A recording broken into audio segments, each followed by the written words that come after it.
नमस्कार। अंतर्राष्ट्रीय खबरों के हमारे इस खास कार्यक्रम में आपका स्वागत है। मैं हूं चंद्रशेखर जोशी। इस कार्यक्रम में हम आपको इस वक्त की बड़ी अंतर्राष्ट्रीय खबरें बताते हैं। साथ ही दो बड़ी खबरों पर हम अपने विशेषज्ञ मेहमान के साथ चर्चा भी करते हैं। आज हम भारत को लेकर कनाडा की बयानबाजी और भीषण होते रूस यूक्रेन युद्ध पर चर्चा करेंगे। लेकिन सबसे पहले आइए आपको दिखाते हैं अंतर्राष्ट्रीय हेडलाइंस। 3 देशों की सफल यात्रा के बाद स्वदेश वापस लौटे प्रधानमंत्री नरेंद्र मोदी। ब्राजील में G20 के विभिन्न सत्रों में की शिरकत। वैश्विक समस्याओं के समाधान का दिया मंत्र।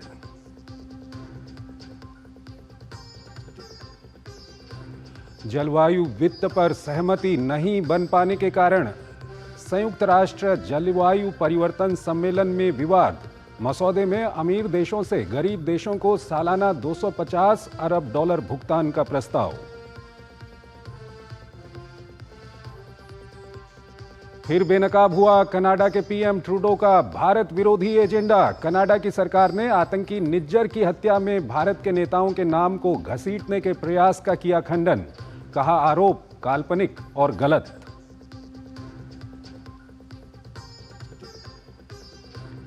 यूक्रेन पर हाइपरसोनिक बैलिस्टिक हमले के बाद से हड़कंप। रूस ने बताया पश्चिमी देशों के लिए चेतावनी। नाटो ने कहा ऐसे हथियारों से नहीं बदलेगा जंग का रुख।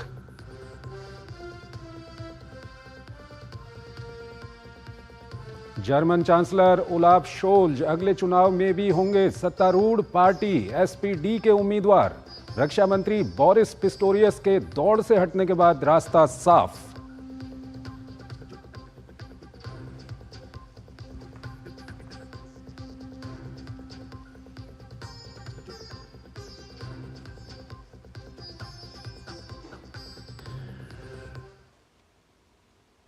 और आइए आगे बढ़ते हैं। कनाडा की जस्टिन ट्रूडो सरकार के कारण कनाडा और भारत के संबंध अपने सबसे खराब दौर से गुजर रहे हैं। कनाडाई मीडिया द्वारा सिख अलगाववादी हरदीप सिंह निज्जर की कनाडा में हत्या को लेकर भारतीय शीर्ष नेतृत्व पर आरोप लगाने के बाद भारतीय विदेश मंत्रालय की ओर से इसकी कड़ी निंदा की गई, जिसके बाद अब कनाडाई सरकार की ओर से भी बयान आया है और कनाडा ने अपनी मीडिया के दावे को खारिज कर दिया। ये रिपोर्ट देखिए। बयान देकर मुकर जाना ये कनाडा के प्रधानमंत्री जस्टिन ट्रूडो की आदत है या फिर एजेंडेबाजी का हिस्सा? आखिर एक देश के शीर्ष पद पर बैठा व्यक्ति बिना सबूतों के कैसे किसी दूसरे देश पर अनर्गल आरोप लगा सकता है और फिर जब शिकंजा कसने लगे तो बड़े ही बेढप तरीके से कह दे कि उनके पास कोई दस्तावेजी सबूत नहीं है। इसे न सिर्फ दुनिया भर में ट्रूडो की भद्द पिटी बल्कि कनाडा सरकार की साख को भी बट्टा लगा, लेकिन ट्रूडो है कि मानने को तैयार नहीं है। पिछले दिनों वहां की मीडिया ने एक बार फिर भारत के खिलाफ जहर उगला और इस बार शीर्ष नेताओं को निशाना बनाया। भारत ने इस पर जोरदार पलटवार किया, दबाव बढ़ा तो एक और यू टर्न लेते हुए खालिस्तानी आतंकी निज्जर हत्या मामले में भारत के शीर्ष नेताओं के नाम घसीटने पर सफाई दी। ट्रूडो के प्रीवी काउंसिल के डिप्टी क्लर्क और राष्ट्रीय सुरक्षा सलाहकार नथाली जी की तरफ से जारी बयान में कहा गया कि 14 अक्टूबर को सार्वजनिक सुरक्षा पर खतरे को देखते हुए रॉयल कैनेडियन माउंटेड पुलिस और अधिकारियों ने भारत पर कनाडा में आपराधिक गतिविधियों के सार्वजनिक आरोप लगाए थे। कनाडा के पास भारत के नेताओं को कनाडा के भीतर आपराधिक गतिविधियों से जोड़ने के कोई सबूत नहीं है। उन्होंने कहा कि ये बयान काल्पनिक और गलत हैं। मामले में शीर्ष नेताओं के नाम घसीटने के काल्पनिक, मनगढ़ंत और अनर्गल प्रयास का करारा जवाब देते हुए भारत ने कहा था कि ऐसी मिथ्या प्रलाप को अवमानना के साथ खारिज किया जाना चाहिए जिसके वे हकदार हैं। इस तरह के बदनाम करने वाले अभियान पहले से ही तनावपूर्ण संबंधों को और नुकसान पहुंचाते हैं। कनाडा में बढ़ती भारत विरोधी गतिविधियों पर भारत कई बार चिंता जताते हुए इस पर कार्रवाई करने की मांग कर चुका है, लेकिन तुर्रा ये कि कनाडियाई सरकार ने आतंकवादी तत्वों पर नकेल कसने की जगह मोस्ट वांटेड खालिस्तानी आतंकवादी हरदीप सिंह निज्जर की हत्या में भारत के हाथ होने का आरोप मढ़ दिया। भारत ने इन आरोपों को बेतुका बताते हुए इसे खारिज कर दिया, सबूत मुहैया कराने की मांग की, लेकिन ट्रूडो सरकार है कि चुप्पी साधे रही। लेकिन अब आधिकारिक बयान से साफ हो गया है कि ट्रूडो के आरोप न केवल बचकाने और अपरिपक्व हैं, बल्कि एक संप्रभु राष्ट्र की प्रतिष्ठा पर नाजायज हमला भी। आलोक बंसल हमारे साथ जुड़ रहे हैं, विदेशी मामलों के जानकार हैं, डायरेक्टर हैं इंडिया फाउंडेशन के। आलोक जी, बहुत बहुत स्वागत है हमारे इस कार्यक्रम में आपका। सबसे पहला सवाल आपसे यही जानना चाहेंगे कि भारत और कनाडा के संबंध आज के दौर में अगर हम देखें तो सबसे बुरी हालत में है, सबसे ज़्यादा तनाव इन संबंधों में है, कौन जिम्मेदार है इसके लिए? देखिए, इसके लिए वर्तमान कनाडा की जो सरकार है उसकी पूरी तरह से जिम्मेदारी है, जिसने अपने राजनीतिक स्वार्थों के लिए कुछ अनर्गल आरोप भारत के नेतृत्व पर और भारत की एजेंसियों के ऊपर लगाए, और जिसके कारण ये जो संबंध हैं वो अभी तक के सबसे निम्नतम स्तर पर पहुंच गए। आलोक जी, जिस तरह के आरोप लगाए गए हैं उनमें जो पहले आरोप लगाए गए उसमें ये कहा गया कि जो कनाडा में खालिस्तानी वहाँ पर चरमपंथी मौजूद हैं, निज्जर की हत्या कर दी गई, भारतीय एजेंसियों पर उसका आरोप लगाया गया और उसके बाद कहा गया कि इन एजेंसियों को जो डायरेक्ट किया जा रहा था काफ़ी शीर्ष स्तर पर किया जा रहा था, भारत का शीर्ष नेतृत्व इसमें शामिल था। और जब भारतीय विदेश मंत्रालय की ओर से इसकी निंदा की गई तो उसके बाद खंडन भी आ गया। क्या कुछ कहेंगे, ये किस तरह का रवैया है सरकार का वहाँ की?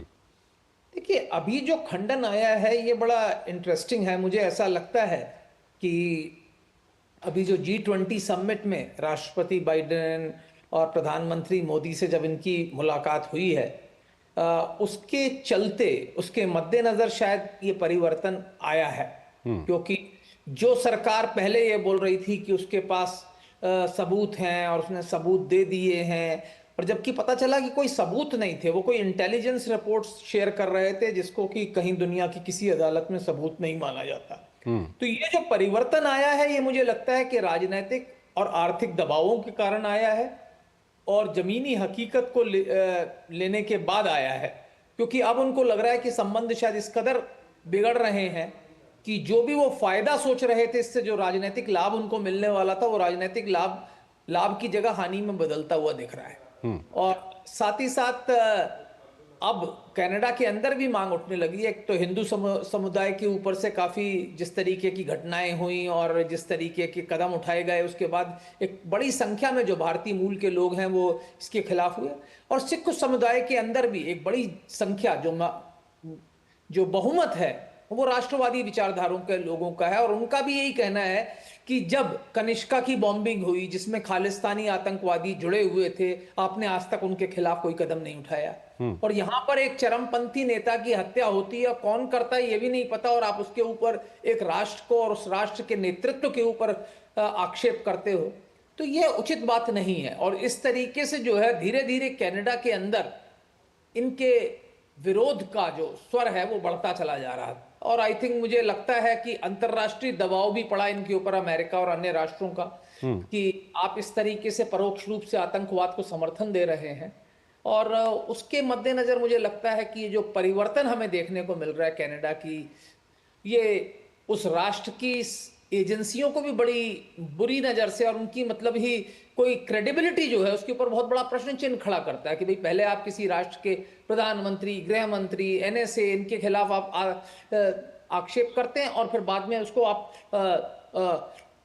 रोक देते, उसको बोलते हैं कि नहीं हमारे पास कोई सबूत नहीं है। तो ये दर्शाता है कि ये जो है एजेंसियां जो हैं कोई योग्य नहीं है और बड़ी ही बचकानी हरकतें कर रही हैं। आलोक जी, आज की तारीख की अगर हम बात करें तो आज के दौर में भारत में कई सारे जो भारत में अपराध करने वाले लोग हैं उनके तार भी कनाडा से जुड़े हुए नजर आते हैं। उनके जो आका हैं वो कनाडा में बैठे हुए होते हैं, कई सारे ऐसे गैंग हैं। उसके अलावा जो खालिस्तानी चरमपंथ को जिस तरह से वहाँ पर आश्रय दिया जा रहा है, क्या कुछ लगता है इसके पीछे उनकी कोई राजनीतिक मजबूरी है या भारत के खिलाफ उनका रवैया वो इसी तरह का बनाना चाहते हैं? देखिए, राजनीतिक मजबूरी तो है। क्या है कि दुर्भाग्य से कनाडा के अंदर जो अधिकांश गुरुद्वारे हैं उन पर ये चरमपंथियों ने कब्जा कर लिया है। एक तो क्या है कि अधिकतर जो चरमपंथी और ये जो कट्टरपंथी संगठन है, ये लोग इलीगल कामों में, गैर कानूनी कार्यों में काफी हद तक संलग्न है। आदमियों की तस्करी करना, जो भी गैर कानूनी काम होते हैं, क्योंकि कनाडा से यूएस ले जाना और यूएस गैर कानूनी तरीके से लोगों को एक बहुत बड़ा धंधा है और इसमें काफी बड़े गिरोह इसमें संलग्न है। और इस कारण ये जो संगठन है, इसमें जो लोग हैं वो काफी सशक्त भी हो गए हैं, क्योंकि आपराधिक मामलों में संलग्न है और साथ ही साथ इन्होंने काफी गलत तरीके से पैसा भी कमा लिया है। अब चूंकि दोनों तरीके से सशक्त है, इन्होंने गुरुद्वारे और जो सामाजिक संगठन है जिसमें ये हैं, उसके ऊपर इन्होंने प्रभुत्व जमा लिया है। और इसके कारण क्या है कि इनका जो प्रभुत्व है उन क्षेत्रों पे डिस्प्रपोर्शनेटली ज्यादा है और इसी कारण हम देखते हैं बड़ी संख्या में ऐसे सांसद चुनकर आते हैं जो इस विचारधारा से जुड़े हुए होते हैं और जो भी इनका विरोध करता है उसके खिलाफ ये लोग हिंसा करने में कभी हिचकते नहीं। पहले अगर आपको याद हो, एक सांसद थे अमेरिकी, इन्हीं की पार्टी के, जस्टिन ट्रूडो की पार्टी के, और उन्होंने कहा कि भाई आतंकवादियों का समर्थन कर रहे हैं, उनके ऊपर जानलेवा हमला हुआ, उनको पार्टी से निकाल दिया गया। तो इस तरीके की घटनाएं होती रही हैं। तो क्या है कि चूंकि एक बड़ी संख्या में सांसद हैं और एक पार्टी है जिसके की नेता ही एक सिख चरमपंथी हैं, जो पहले भी उन्होंने विदेश मंत्री के दौरे वगैरह के दौरान, जब बहुत पहले कमलनाथ गए थे कनाडा के दौरे पे, तो उसका विरोध किया था उनके दौरे का। तो उनकी पार्टी अभी एक अहम भूमिका अपना रही है, क्योंकि अगर वो पार्टी पूरी तरह से जस्टिन ट्रूडो की सरकार के खिलाफ वोट दे दे तो उनकी सरकार गिर जाएगी। बिल्कुल नहीं कर रही, उसने समर्थन वापस ले लिया है लेकिन उनके खिलाफ जो है नो कॉन्फिडेंस मोशन में समर्थन नहीं दे रही और इस कारण जस्टिन ट्रूडो की सरकार बची हुई है। तो आलोक जी, यहीं पर आलोक जी आपसे सवाल करना चाहूंगा कि ये जो राजनीतिक मजबूरी है, जो इनके पास, अपनी पार्टी के पास बहुमत नहीं है, एनडीपी का इनको सपोर्ट है और एनडीपी के अंदर में काफ़ी सारे ऐसे सांसद हैं जो खालिस्तानी जो मूवमेंट है उसको वो सपोर्ट करते हैं, खालिस्तानी चरमपंथ, आतंकवाद को वो आश्रय देते हैं। लेकिन सवाल ये है कि आप अपने देश की राजनीतिक मजबूरी के लिए विदेश संबंध या विदेश नीति या भारत के साथ संबंधों को आप कैसे इस तरह से इतने बुरे दौर में ले जा सकते हैं? देखिए, दुर्भाग्य से व्यक्तिगत लाभ के लिए लोग कई बार अपने देश का हित को दांव पर लगा देते हैं और ये हमने कई बार देखा है कि कुछ स्वार्थी राजनेता इस तरीके के कार्य करते हैं और ऐसे उदाहरण हमें यहाँ ही नहीं बल्कि कई अन्य राष्ट्रों पर भी देखने को मिलते हैं कई बार। तो ये दुर्भाग्य की बात है। ये कनाडा की जनता को, कनाडा के राजनेताओं को सोचना चाहिए कि क्या अपने व्यक्तिगत स्वार्थ के लिए इस तरीके से देश के हितों को दांव पर लगाना चाहिए। आपको क्या लगता है कि जस्टिन ट्रूडो के रहते हुए क्या भारत और कनाडा के संबंध अच्छे हो सकते हैं या जिस दौर में आज संबंध हैं वो कुछ सुधर सकते हैं? देखिए, आज के वक्तव्यों के बाद ये जो अभी वक्तव्य आए हैं, इससे लगता है कि कुछ कोशिश तो कर रहे हैं। हालांकि मेरा ये मानना है कि अब उस लेवल पर वो संबंधों में तुरंत सुधार हो जाए ऐसा नहीं हो सकता। कोशिश की जा सकती है पर अभी इनको सामान्यकरण की तरफ आगे बढ़ने के लिए तो अभी बहुत मेहनत करनी पड़ेगी, बहुत कदम उठाने पड़ेंगे। अभी तो ये एक पहला छोटा सा कदम है, पर बेहतर ये होगा कि शायद ये जब सरकार बदल जाए, कोई नया नेतृत्व आया, कोई नया प्रधानमंत्री बने कनाडा का, तो संबंधों को सुधारने की कोशिश की जा सकती है। क्योंकि आज की तारीख में कनाडा में जाने वाले विद्यार्थियों में भारतीय विद्यार्थी एक बड़ी संख्या में जाते हैं और ये कनाडा की अर्थव्यवस्था के लिए काफी महत्वपूर्ण है इनका योगदान। आलोक जी, आप हमारे साथ बने रहिए। अभी हम रूस और यूक्रेन में जिस तरह से हालात वहां पर और भीषण होते जा रहे हैं युद्ध के, उस पर भी हम बातचीत करेंगे, लेकिन एक छोटा सा ब्रेक लेते हैं यहाँ पर। सॉरी। अब छोलिया हो या लोबिया, सफेद चने या काले चने, सब कुछ मजेदार बने। ये सिर्फ आवाज नहीं है, ये हमारा जीवन साथी भी है। जब कोई बात बिगड़ जाए या मुश्किल पड़ जाए तो ये गले लगा लेता है। अगर हम पढ़ना चाहे तो ये बत्ती जला देता है। शौच के लिए अंधेरा होने तक रुकने नहीं देता ये। हमारे बच्चों की शादी में रुकावटें आने नहीं देता ये। पानी को छत से नहीं, नल से हम तक लाता है। ये छत पर एक और छत सजाता है। ये हमारी आय बढ़ाता है, हमारा हाथ बटाता है। तभी तो आज बीमारियां, कठिनाइयां घर के बाहर होती हैं और सुकून अंदर। कच्चे घर में रहते थे बच्चे, शर्मिंदगी महसूस करते, दबे हुए रहते थे। आत्मविश्वास नहीं था। पक्का घर मिलते ही दीवारें नहीं, पक्की छत नहीं, जिंदगी आत्मविश्वास से भर गई। पीएम आवास 4 करोड़ से अधिक परिवारों को सुकून, सुविधा, स्वाभिमान। Muthoot finance gold overdraft. अपने सोने को हमारे सुरक्षित लॉकर्स में डिपॉजिट कीजिए। उस सोने पर 24/7 क्रेडिट लाइन लीजिए और फिर पैसे एक बार लीजिए या बार बार आपके हाथ में। कम या ज्यादा घर में या ब्रांच में आपके हाथ में। ब्याज सिर्फ उतने ही दिन का भरिए जितने दिन पैसे इस्तेमाल कीजिए। Muthoot finance gold overdraft. Gold loan कमाल, बाकी लोन बेमिसाल। मेरी पसंद। मेरी पसंद। मेरी पसंद। मेरी पसंद। हमारी पसंद। हम सबकी पसंद। मजबूत देश का मजबूत सरिया हो गया स्टील। जल्दी टिफिन पैक करो। राजू, मोबाइल छोड़ो। अरे दीदी वो बैंक का नंबर चाहिए, रिफंड ही नहीं आया। मिल गया। अब भी कॉल करता हूँ दीदी। बिना नंबर जांचे? अक्सर जालसाज बैंक की नकली वेबसाइट और फर्जी नंबर से पैसों की धोखाधड़ी करते हैं। तो फिर सही नंबर? बैंक की ऑफिशियल वेबसाइट या तो कार्ड पर। आपने तो बचा लिया दीदी। काम से नहीं। आरबीआई कहता है, सही वित्तीय बर्ताव करे आपका बचाव। NTPC Green Energy Limited, a wholly owned subsidiary of NTPC Limited, a Maharatna CPSE, strategically focused on developing a portfolio of utility-scale renewable energy projects, launches an initial public offering of equity shares of face value of rupees 10 each through the book building process with a price band of rupees 102 to rupees 108 per equity share. Bid issue opens Tuesday, November 19, closes on Friday, November 22nd, 2024. For risk factors and more details, please refer to the RHP available on the websites of SEBI, BRLMs, stock exchanges and the company. सुनो, एक अच्छी insurance policy AI से पूछते हैं। एक ऐसी policy जिसमें premium payment हो लिमिटेड पर इनकम आती रहे लाइफ टाइम। LIC का जीवन उत्सव। एक ऐसी पॉलिसी जो दे होल लाइफ इंश्योरेंस कवर भी। LIC का जीवन उत्सव। वाओ, चलो तो LIC की जीवन उत्सव पॉलिसी ही लेते हैं। मैं भी तुमसे यही कह रही थी। LIC का जीवन उत्सव। लाइफ टाइम सेलिब्रेशन मनाइए LIC के जीवन उत्सव के साथ। फ्यूचर सेट है। अब आया असली स्वाद। अब आया स्वाद। जब स्वाद के पड़े हो लाले तो MDH का चंकी चाट मसाला डालें। MDH का चंकी चाट मसाला। MDH। स्वागत है आपका। ब्रेक के बाद रूस और यूक्रेन के बीच युद्ध और भीषण होता जा रहा है। यूक्रेन द्वारा घातक पश्चिमी हथियारों के उपयोग के बाद रूस ने यूक्रेन पर हाइपरसोनिक मिसाइल से हमला कर दिया। इस बीच नेटो ने कहा रूस के मध्यम दूरी की बैलिस्टिक मिसाइल के इस्तेमाल से संघर्ष का रुख नहीं बदलने वाला है। वहीं आसपास के देशों में युद्ध के भीषण होने के कारण चिंता बढ़ती जा रही है। कीव की लंबी दूरी की मिसाइलों से गहराती मार और घातक हथियारों से रूस के हमलों के बीच सिर्फ यूक्रेन ही नहीं बल्कि पूरे विश्व में बेचैनी पैदा हो गई है कि क्या इस जंग का रुख बदल गया है। क्या ये यूक्रेन की सीमा से निकलकर नेटो के दूसरे देशों को जलाने वाली है। दोनों तरफ की आक्रामकता और बयानबाजी से यही लगता है। गुरुवार को निप्रो शहर पर हुए मध्यम दूरी की बैलिस्टिक मिसाइल के हमले के बाद से हड़कंप मचा हुआ है।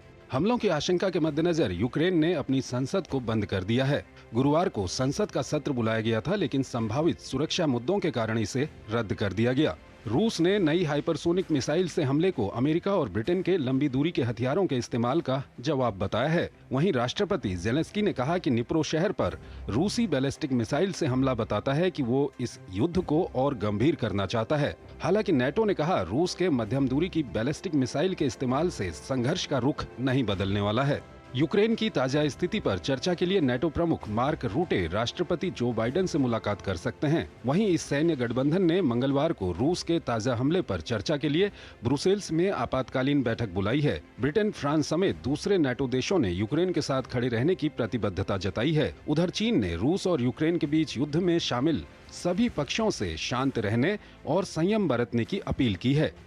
रूस और यूक्रेन ने पिछले कुछ समय से लंबी दूरी की घातक मिसाइलों का इस्तेमाल शुरू कर दिया है। यूक्रेन ने अमेरिका की मंजूरी मिलने के बाद ATACM का इस्तेमाल रूस के सैन्य ठिकानों पर किया था। इसके बाद ब्रिटेन से मिली स्टॉर्म शैडो मिसाइलें भी दागी गई हैं। रूस ने हाल ही में परमाणु हथियार के इस्तेमाल से जुड़े नियमों में बदलाव किया है। ये नियम रूस को गैर परमाणु हथियार वाले देशों के खिलाफ भी परमाणु हथियार के इस्तेमाल की अनुमति देते हैं। आलोक बंसल हमारे साथ जुड़े हुए हैं, विदेशी मामलों के जानकार हैं और डायरेक्टर हैं इंडिया फाउंडेशन के। उनसे हम बातचीत करेंगे। आलोक जी, रूस और यूक्रेन के युद्ध की अगर हम बात करें तो पहले अमेरिकी राष्ट्रपति जो बाइडेन की ओर से लॉन्ग रेंज मिसाइल की रूस के अंदर तक मार करने की परमिशन दी गई, उसके बाद एंटी पर्सनल माइंस की परमिशन दी गई और यूक्रेन ने इन मिसाइल्स का वहाँ पर उपयोग भी किया, रूस पर हमला भी किया। और कल जिस तरह से व्लादिमीर पुतिन ने खुलासा किया कि उन्होंने hypersonic medium range hypersonic missile से यूक्रेन में हमला किया है, किस ओर जाते हुए देख रहे हैं ये युद्ध अब? देखिए, जब से अमेरिकी राष्ट्रपति चुनाव में डोनाल्ड ट्रंप की जीत हुई है, ये समझा जा रहा है कि यूक्रेन के ऊपर दबाव बढ़ गया है, क्योंकि डोनाल्ड ट्रंप का ये हमेशा से कहना रहा है कि हमको इस युद्ध को खत्म करना चाहिए और हम यूक्रेन को कितनी भी सहायता नहीं देंगे। उनकी बात से ये लगता है कि वो यूक्रेन के ऊपर दबाव बनाएंगे कि वो रूस के साथ किसी नेगोशिएटेड सेटलमेंट के लिए आगे आए। तो जब से ये पता चला है, तो जो अभी मौजूदा अमेरिकी हुकूमत है वो ये चाह रही है कि यूक्रेन ऐसी स्थिति में रहे कि जब वो नेगोशिएशंस हो तो थोड़ा सुदृढ़ स्थिति में हो।